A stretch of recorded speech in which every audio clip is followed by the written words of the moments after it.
afternoon. Good afternoon. I don't know. Not this isn't very loud. No.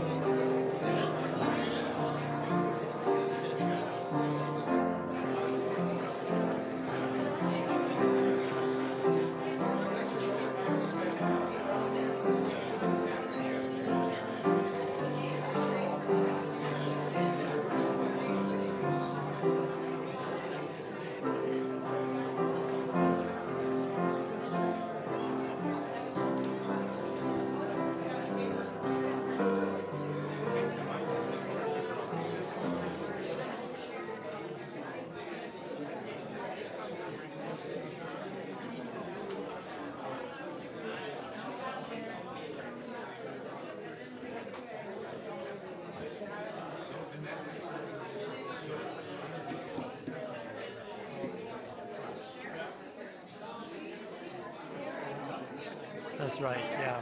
Not much sound. No.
Hello, hello, hello, hello, hello. Can you hear me? Not. If we could have more sound, this isn't. I don't really hear too much. No. It is switched on, eh? It is switched on here. Yeah. Okay. I think there's some, but not very. Okay. I'll do a test. Am I too loud? Can you hear me? No. No. Yeah.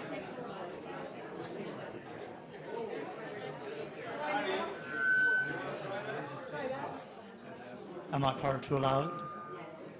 Um, kind of soft over there. So, yeah. Uh, it's just lovely, Mary. Thank you. Yeah, I think, will we be okay? Yeah? Can everyone hear? Well, that's sure nice. Good.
Come among us, God, you who cast the planets into space and cradle the sparrows in her nest. Come, God, and meet us here. Come among us, God, you who bless the poor and the broken and stand by the sad and the strong. Come, God, and meet us here. Come among us, God, you who dance in the silence and shine in the darkness. Come, God, and meet us here. May the ground of all being, the source and presence of all light, life, and love that surrounds us here today, whom we have named God, so beautifully expressed in Jesus, hold you and comfort you in his love. We rest quietly in your presence, O God, in the sacred space of mystery and love. We are deeply saddened with the much too sudden death of our dear mother, grandmother, and friend. After all the giving of herself, it seems almost cruel that she didn't have the opportunity to fulfill some of her own emerging dreams. Yet in our sadness and grief, there is gratitude for the special gift she was to us. In her broad, broad smile and open heart, we see your grace and goodness, and we give thanks. For her beloved community, Mount Lehman United Church, we are grateful. And I am especially grateful for Mary and Gloria. For your presence, O God, grieving with your children, we are grateful. Amen.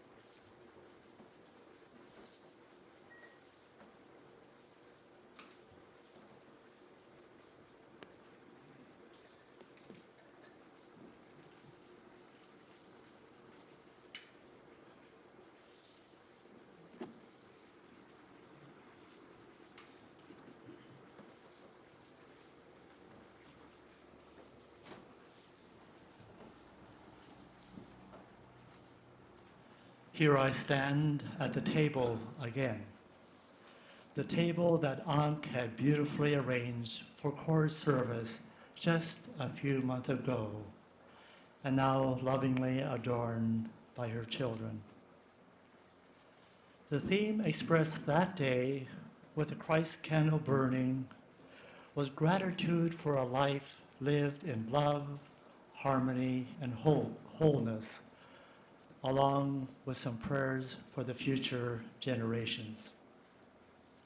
Now I wonder if Ankh ever shared the bread and wine at this table, but what I do know is that Ankh will always be remembered as one who shared bread and wine at her table of grace and hospitality, turning it into a holy place.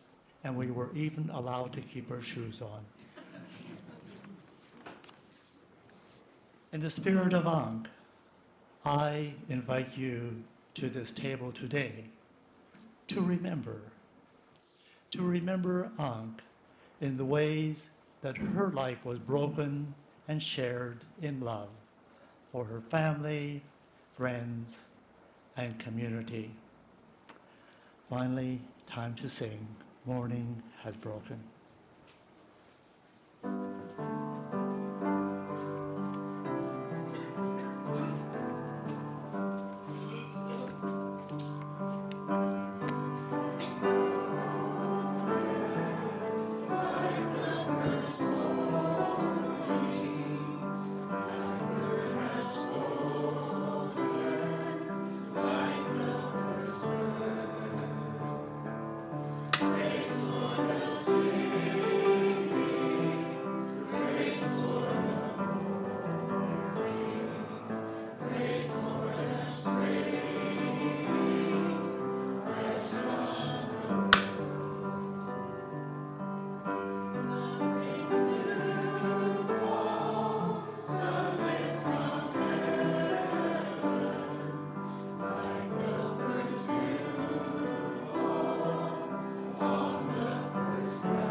we will begin a time of some reflections, and the first person to reflect with us is Connor, a grandson.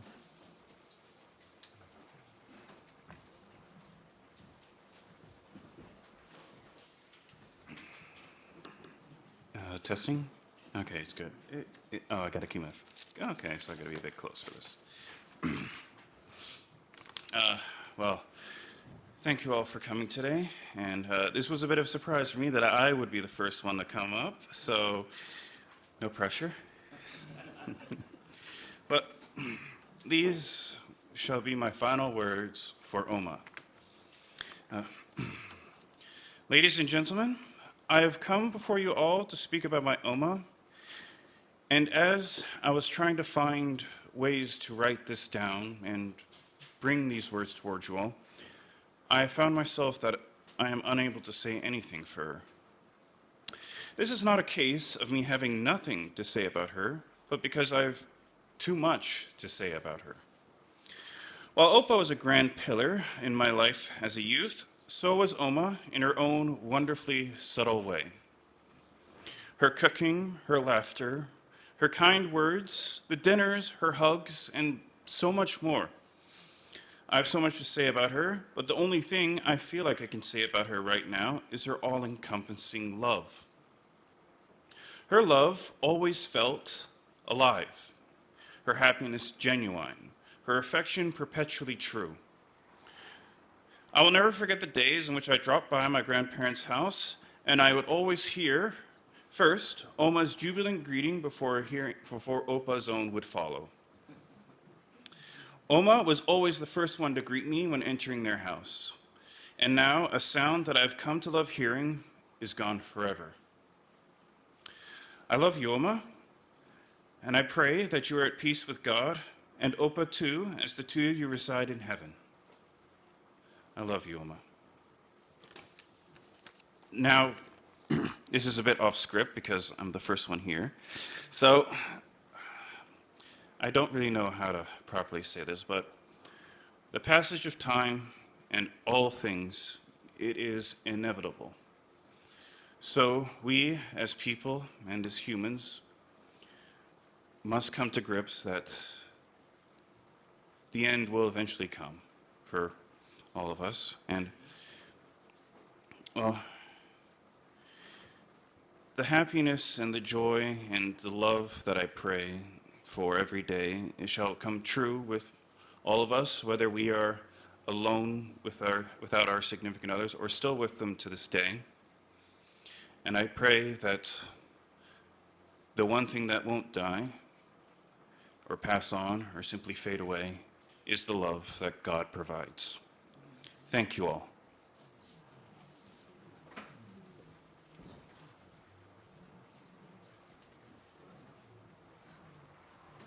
And thank you, Connor. And now Roxana, a very close friend and neighbor, please.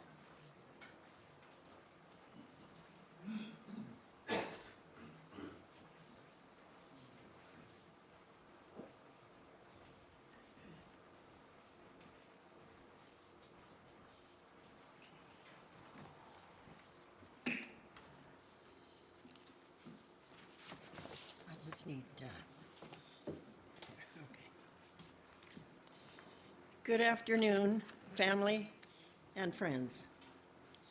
What a glorious sunny afternoon it is to be celebrating the life of our dear friend, Unk.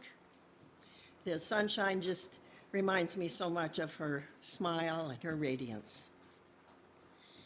Knowing her as we all do, I'm sure she had her hand in organizing this warm, sunny day.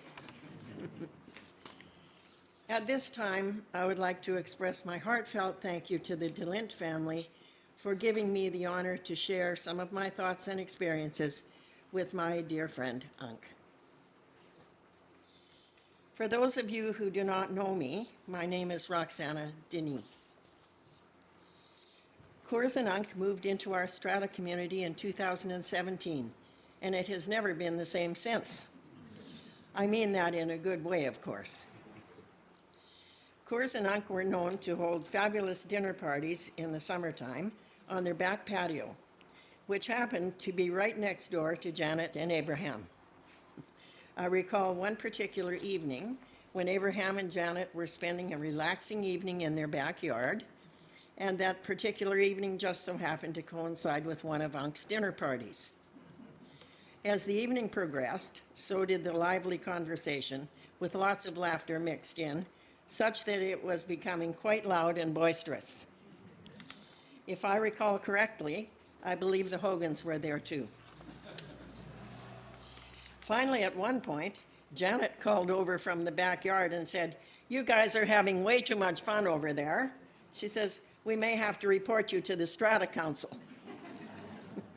And what's ironic about that is that at that time, Dan was still on council. Of course, it was all said in jest, and we all enjoyed the camaraderie of it all. Needless to say, Coors and Unc loved having Abraham and Janet as next-door neighbors, and were forever grateful for their friendship. I would like to speak to the spirit and very essence of Unc as I knew her. Her radiant smile would light up a room, and her warmth and kindness toward others was genuine. She embraced our family and was always interested in what was happening in their lives. She always enjoyed visiting with my 103-year-old mother, even though she knew that my mother had great difficulty understanding Unc's accent.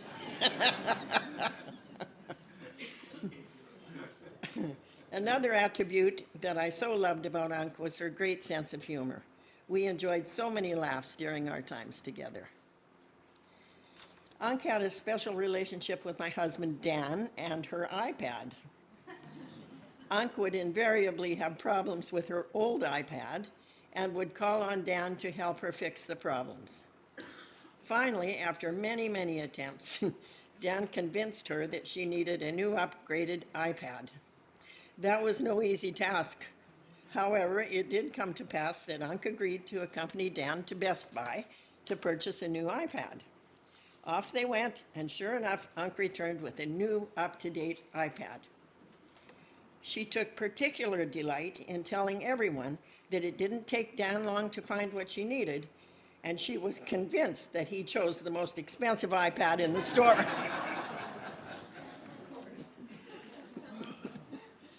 Nevertheless, after the purchase, they celebrated with an ice cream cone from Purdy's. As with any new purchase, there is always a learning curve, and Dan was always the go-to guy for help.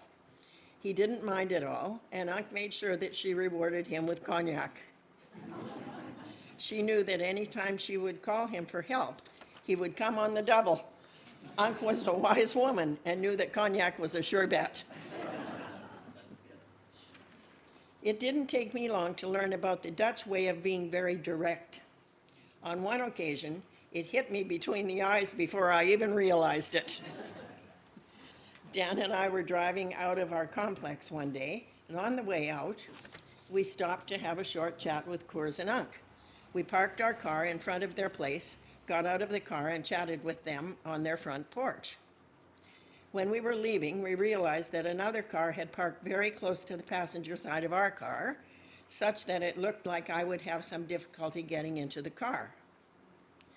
Dan was about to move the car to accommodate me, and Unc called to him and said, "No, Dan, you don't have to move the car. She's not that fat."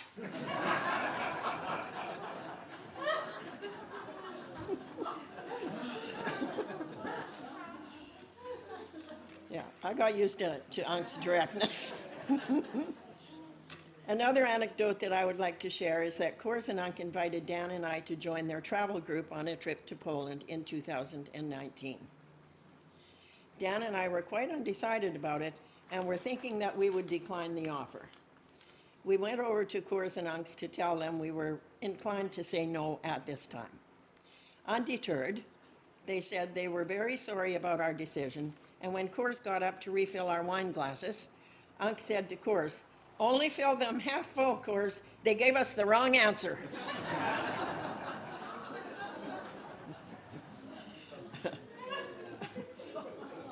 Needless to say, the rest is history.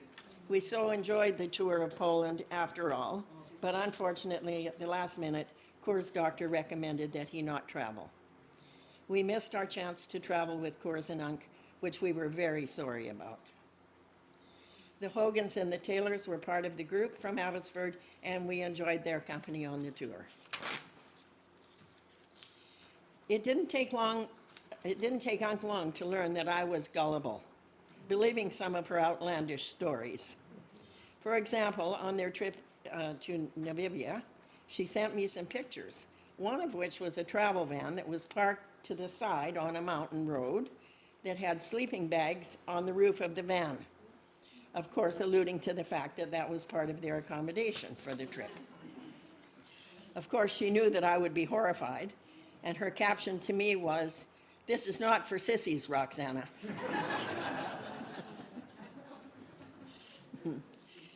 In closing, I would like to mention what an absolute pleasure it has been to get to know Coors and Unk's 3 sons and their families over the past several years.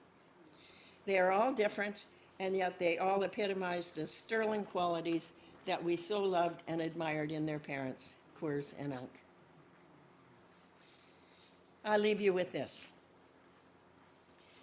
Some people come into our lives and quickly go, while others stay in our hearts and move our souls to dance, leaving footprints on our lives, and we are never, ever the same. Thank you.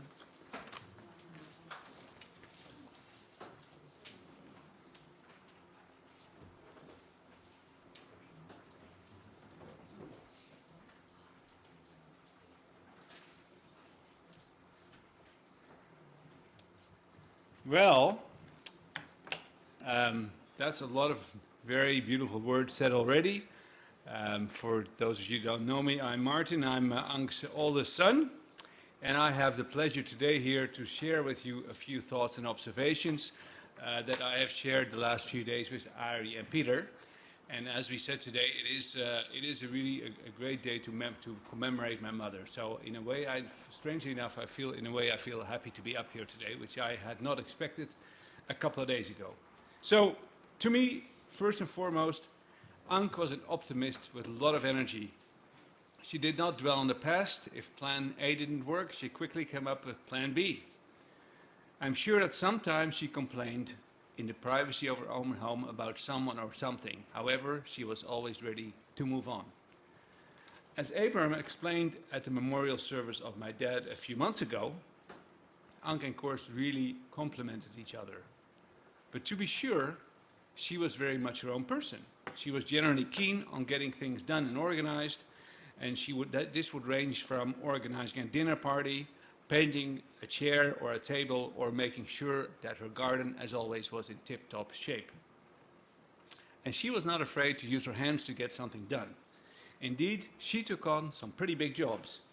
And I'll have a short anecdote to share with you about that. Many of you here will not know this story, but when I was about 11 years old, it was 1971, my parents had just moved to a big brownstone brick new house designed by my mother. And after a few months, my mother decided brown's not the right color. So she asked for a quote at a professional painter to see what it would take to paint the house white. And that quote was just way beyond her limitations or reach. So within a day, she decided, well, I'll do it myself. And she did it single-handedly. I think it took more than 2 months. And really, when she applied the first coat, it wasn't quite good enough because you could still see the brown shining through. So she did a second coat. It was amazing. So she was not afraid of getting things done, so to speak. And if necessary, she'd do it herself. And generally, I would say in really good spirits. But she's more than optimism and action. After moving to BC, see, I am getting older now. In 1978, Unk realized quite quickly she would always be navigating in her mind between Holland as her country of birth and Canada as her country of choice. And this dilemma she was able to turn into an asset. On the one hand, she was always particularly in the first 20 years of living in Canada, she really tried to integrate into Canadian society. She was an active part, with my father of course, of this church, of the broader Mount Lehman community. She also met the parents of the friends of my brothers who they met in high school, and they had 3 or 4 Rotary exchange students at my parents' house in their early years. And this was for them a way to really make sure that they became part of Canadian fabric, so to speak. And I think they really enjoyed having that new experience in their adult lives, so to speak. On the other hand, she was able to nurture her Dutch roots without falling into the trap of comparing the two countries all the time. And she accepted that she would also always have the two perspectives in mind and in her conversation, and in a way sense of humor and things like that. Now, her wise attitude, she decided to invest in social and culinary events, and she applied those talents to become a tremendous host for people throughout the world. Literally, over the years, Ank and Koers, with Ank being in the driver's seat, literally received hundreds of guests, anywhere from a few hours to a few weeks, and every guest was asked to write a short impression of their stay, to leave a picture or a drawing or something to that effect. I should say, though, that this hospitality was sometimes forced upon her.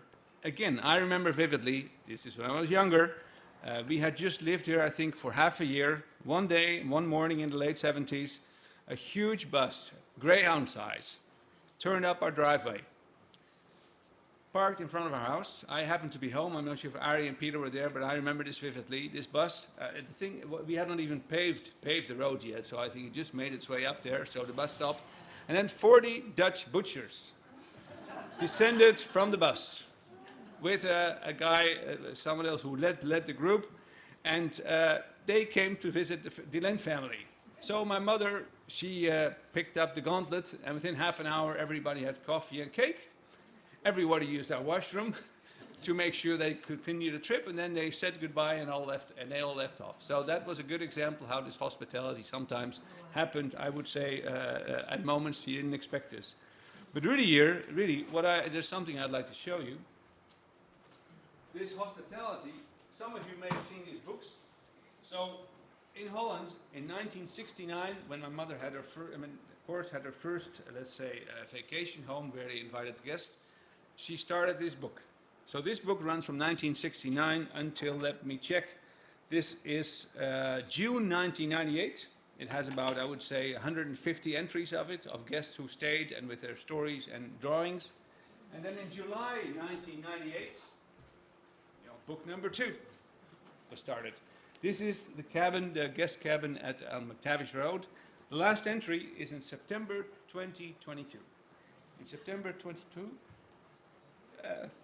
let's see, that's when Ank put her hospitality to work for one last time, and she received Koers' brother, his wife, and her 2 sisters to arrive here. And happily, they really were happy to see Koers and Ank the last time. And we've spoken to them a number of times since that time about their visit, and still today they are very happy they came here.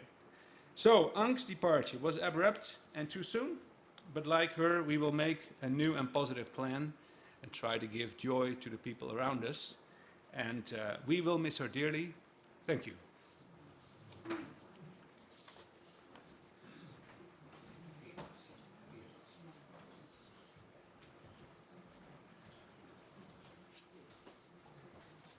I don't have to raise the mic too much, so Peter's going to have to do that when he gets up here.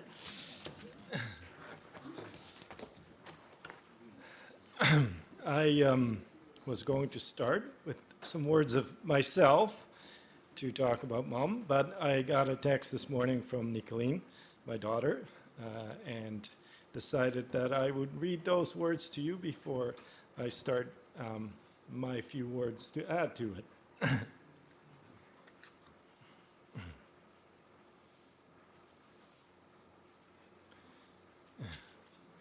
Nicolene writes, my Oma always greeted everyone with the most inviting smile.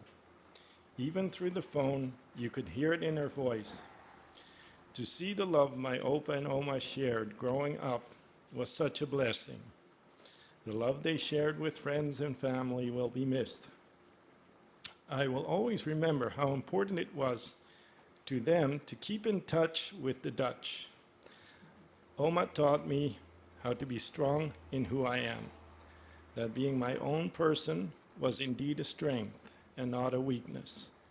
I spent a lot of time with my Oma growing up, baking cakes, going for bike rides, picking blueberries, and visiting neighbors. In the summertime, Opa and Oma, my brother and I, would go for a swim and enjoy ice cream on the deck in the warm sunshine. This is the memory I hold on to when I miss Opa and Oma, a memory that fills my heart with so much warmth and happiness. Today, Oma would tell us not to cry and not to be sad, but to remember all the wonderful memories we shared together and to keep finding ourselves and becoming the people God intended us to be. That is what I plan to do. And now, from me, from my heart, dear family and friends, a wise old owl recently commented that Ankh had many layers. Mom was equally multi-layered in her nationalities as well as in her talents. The layers of Dutch and Canadian ingredients could at times create some moments of hilarity for Ankh's life and those who were fortunate enough to be there with her.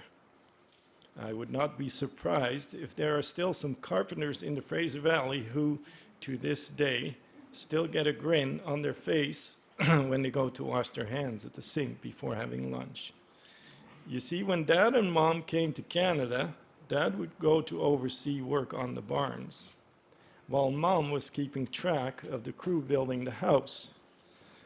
During one of the first times Mom was present, when the crew broke for lunch, and right after the indoor plumbing had been completed in the bathrooms and kitchen, a slight language misunderstanding occurred. The carpenters were looking forward to a civilized bathroom break, but being the polite Canadians they were, the first one that had to go asked my mom if he could use the bathroom. Mom must have seen his dirty hands and somewhat misunderstood his purpose for the bathroom request. "Well," she said, "that's okay. You can just do it in the sink." Another incident where her Dutch and Canadian layers combined to create a rather comical situation is when Mom misjudged the width of the wheelbase of our 1978 GMC Jimmy and where the edge of the Fraser Highway shoulder ran. My mom inadvertently and quite elegantly, in rather slow motion, rolled the Jimmy on its roof in the dry ditch along the road. This brought about a symphony of sirens from fire trucks, ambulances, and police cars. My mom, comfortably hanging upside down in her seatbelt, felt she should be well prepared for when all these men arrived to rescue her. So she grabbed her purse, adjusted the rearview mirror, and proceeded to touch up her face with her makeup.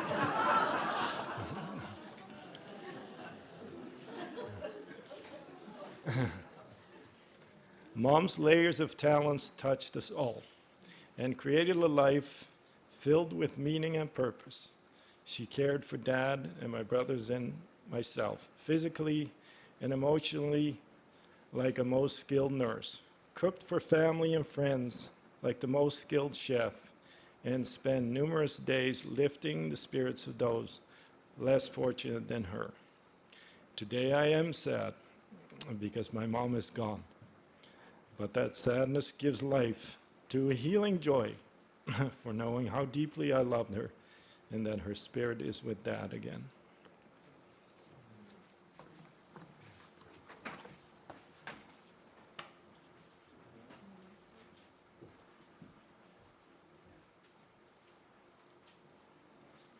And now we will sing softly and tenderly.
raise the mic a little bit higher. I'm the youngest one. I got kicked the most. I'm the tallest. Yeah, what made my mom so special for me? And I imagine some of you, my brothers, will find some of this as well. Her unwavering and unconditional love. She would lead through example. This was definitely one of her life mottos. I had no doubt how I should act, for she showed me through her own everyday actions. She instilled a high basic trust factor in me. It gave me the confidence in life that everything would be all right, no matter what. She was forthrightness, or some would say honestly, to a fault. She would say things as she saw them. Some would say, this is a normal Dutch trait. She seemed to have a consistent, deeper intuition of human relationships. This made the many friendships flourish at the dinner table, as discussed before. She had a smile for everyone she met, and a big smile she had. She once won a prize for the largest smile. Now, for some anecdotes. What do chocolate, clocks, pre-loved clothing, and tableware have in common? Well, they were all addictions of my mom. To give you an idea of how much she loved chocolate, in my student years, I would return home every summer, and I always tried to bring along a little gift for my parents. Because there was a great Belgian chocolate store named Leonidas in the student city of Utrecht, and I had a cheap flight, but also a direct flight to Vancouver, I decided to bring some for my mom. After an expedient flight to Vancouver, I presented the box of chocolates to my mom. Obviously, I had thought about how many chocolates I should buy for her. I should give her, because I only came home once a year, I decided on a whole kilo of the best hand-picked chocolates. If one keeps these special Belgian chocolates properly chilled, they should be delicious and last for at least 2 weeks. I had really underestimated my mom. It only took her 2 days to eat the whole kilo. On my mom's pragmatism and buying pre-loved clothes, also known as second-hand clothes. A number of years ago, she decided to reduce her wardrobe and make room for some new clothes. Not too long after creating more free space in her closet, she was looking for a new classy dress for a wedding. After visiting a number of fancy dress shops, she decided that she could not find the right dress for this wedding. Maybe, she thought, there will be a perfectly suitable dress at one of my favorite second-hand clothing stores. She found her perfect dress and walked out with the exact dress that she donated to the store a couple of months ago.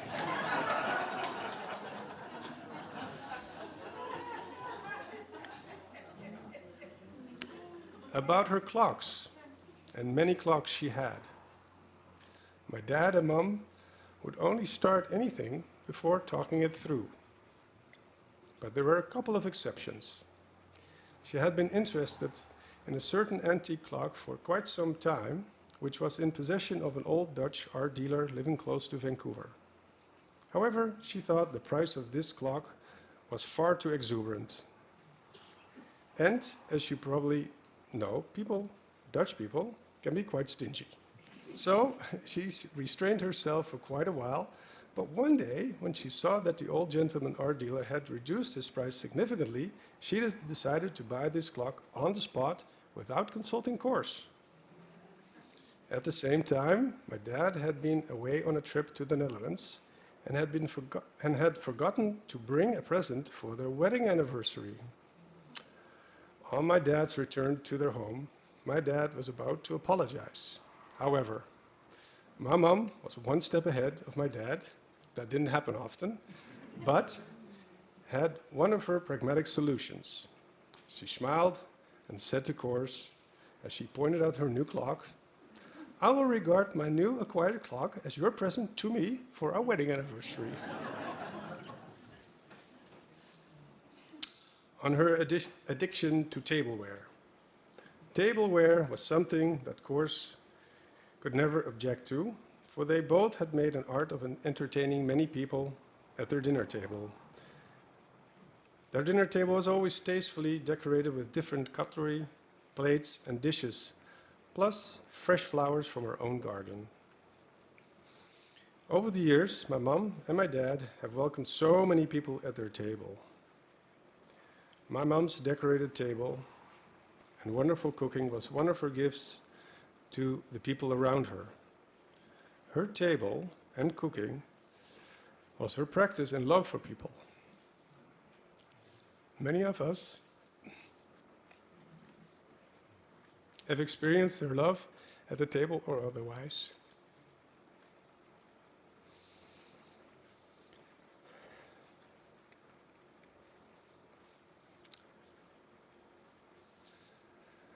I sat on her bed in the hospital.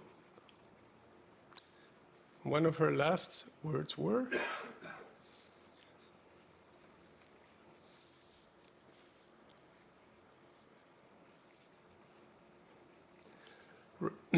"Remember, the love between us will always remain."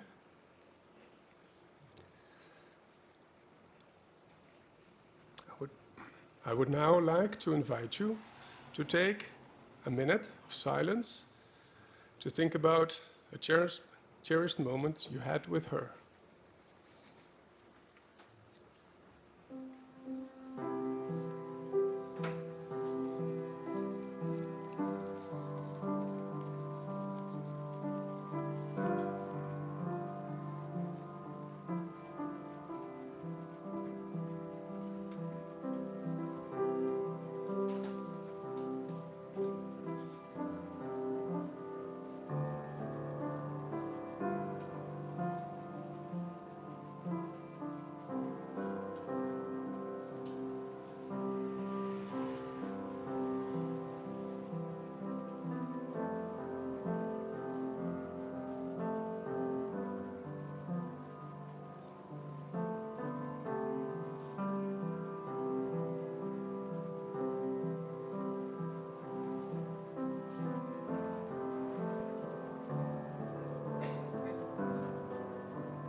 Janet and I on our morning walk.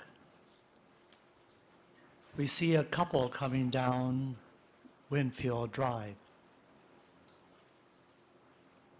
A familiar walk, arm in arm. We notice the pace and the form, slower now.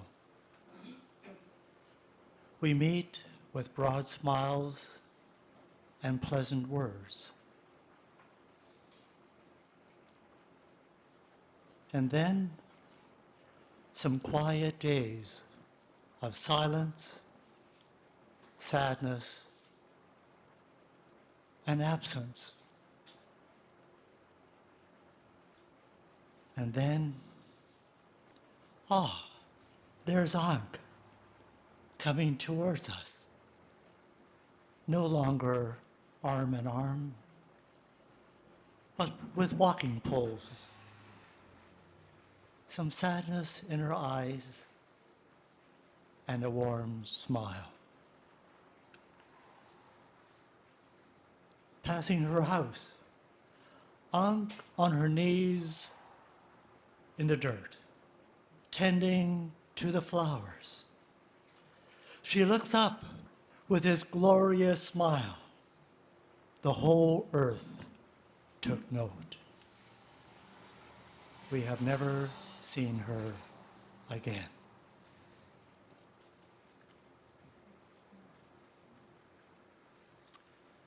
In the beginning was the Word, and the Word was with God, and the Word was God.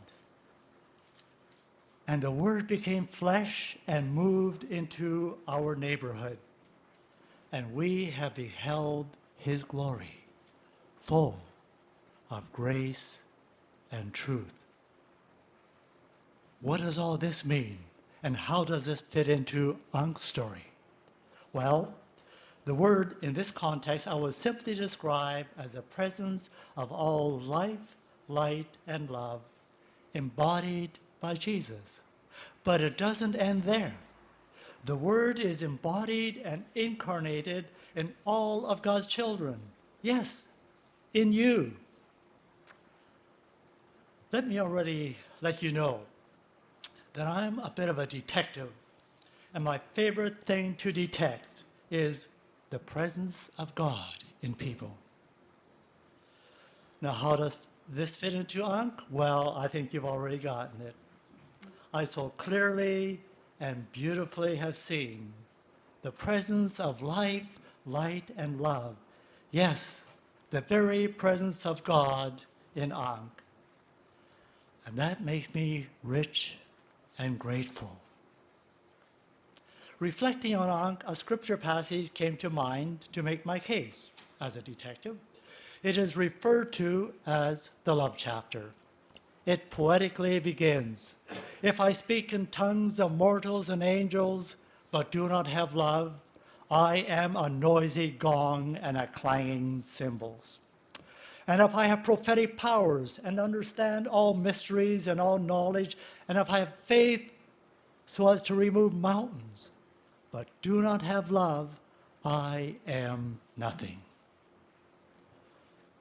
So much of our love talk sounds a bit like noisy gongs and clanging cymbals. The love chapter describes love as patient and kind. Love is actually understood more as an action word.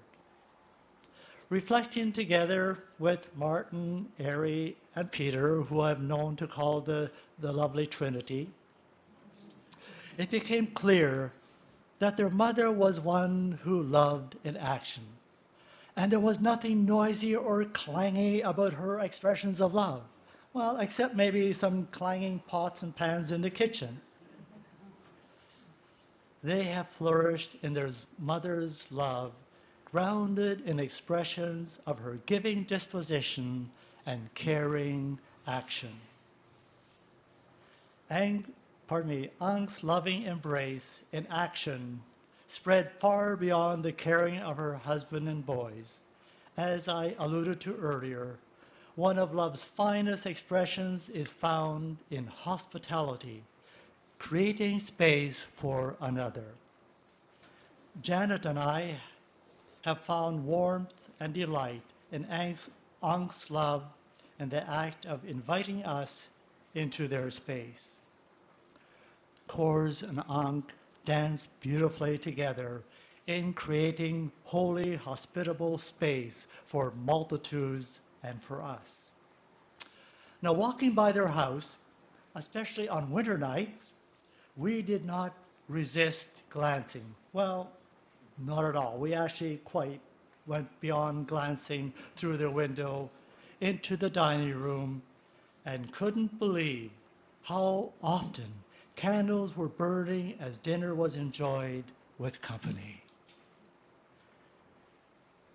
It's beautiful and rather predictable to see her love and devotion being lived forward in her sons, so attentively and practically care for their mother, especially in the last days and hours she was so surrounded with love. Wouldn't that have made it easier for her to let go? And now, faith, hope, and love abide, these three. And the greatest of these is love. May I shift our focus from Ankh to you. Reflecting together with her sons, there was a deep sense of loss and sadness. At court service, I see Ankh sitting with her family, and now there is no parent to grieve with you. There is a sad finality about it all. There was a steady and recognizable trajectory that led to your father's death. But your mom's trajectory seemed to point to some brighter days ahead. You had hoped for more, and now are left to grieve, to let go. In our conversations, we recognize that referring to a service as a celebration of life cannot be authentic without realizing and validating the profound reality and importance of grief. Grief and lament are healthy aspects of this celebration. The more you love, the deeper may be your grief. Airy, in our conversations, shifting from their family's grief, sensitively remembered the grief and loss of the wider community, grieving the death of their friend. Thank you for that. I think of her friends here. Thank you for being here. And for friends from the strata, and particularly Dan and Roxana, who spent so much time in the last few months with her dear friend Ankh. And may you always give yourselves and your families space and time to remember and grieve. In various ways, grief may change and even lighter, yet remain a healthy companion to keep you grounded and growing, remembering who you are. You may also recognize how each of you may grieve differently and at a different pace. Give each other that freedom, free of judgment. May you grieve well, that you may be well and love well.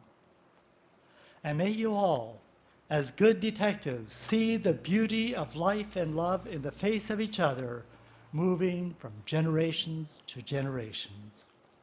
Yes, live well, performing this beautiful life into the future.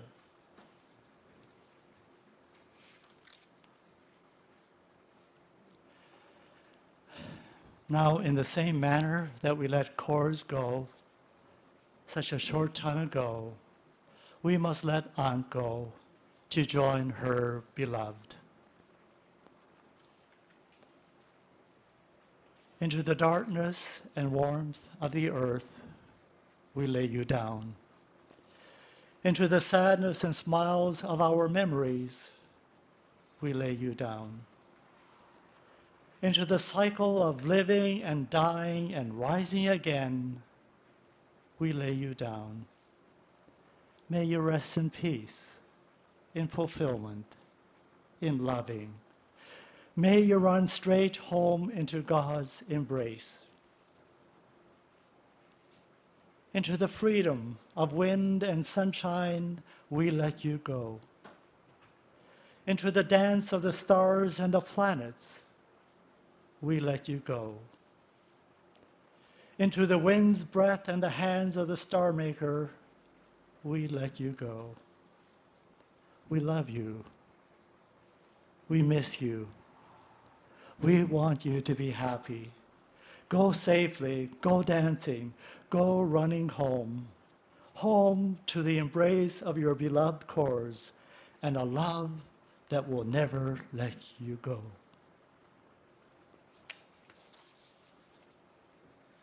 And now, may the Lord bless you and keep you.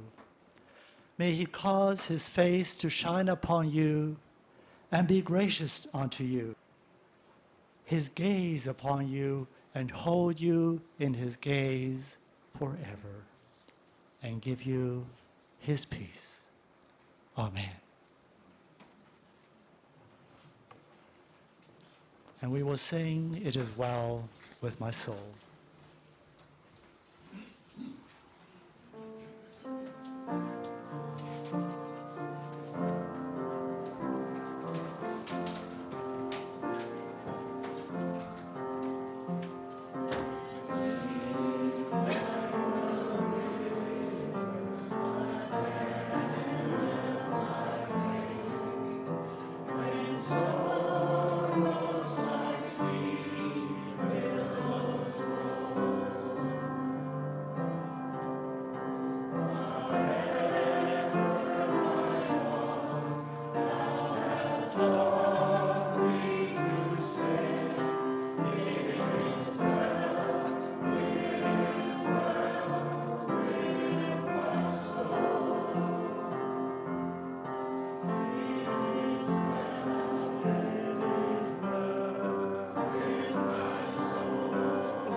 And now, in the spirit of Ankh, welcome to the table. So let's keep moving and not congest too quickly and enjoy dinner together on Ankh. Thank you so much for coming. Remember, I said dinner.